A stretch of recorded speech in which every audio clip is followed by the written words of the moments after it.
May kasamang sabaw, pati tubig, pati saging, pati plato.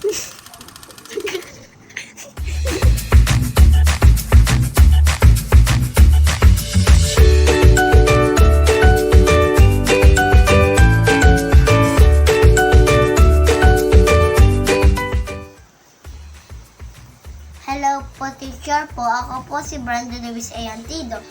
Ang section ko ay 1QFL. Ito ang aking performance task ko sa health. Ito po ang aking mini book.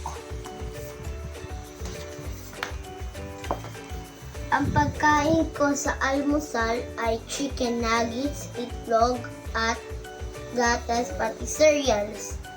Ang chicken nuggets ay grow foods. Naman ang itlog ay grow foods. Pati rin ang gatas ay grow foods. Magkaiba lang sila sa cereals kasi go foods.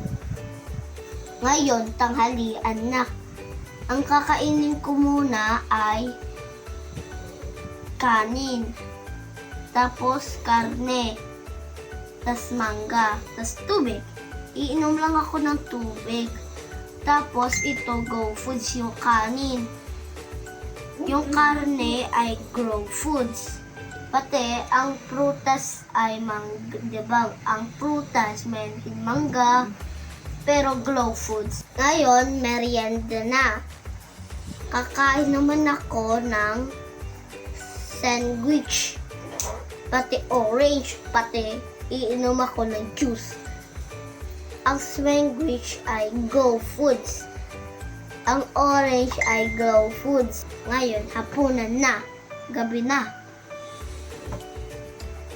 Kakain na kami. Kinain ko naman kanin, pati isda, pati may kasamang sabaw, pati tubig, pati saging. Ang isda ay grow foods. Ang saging ay grow foods. Ang kanin ay go foods. Ito po ang kinakain ko araw-araw.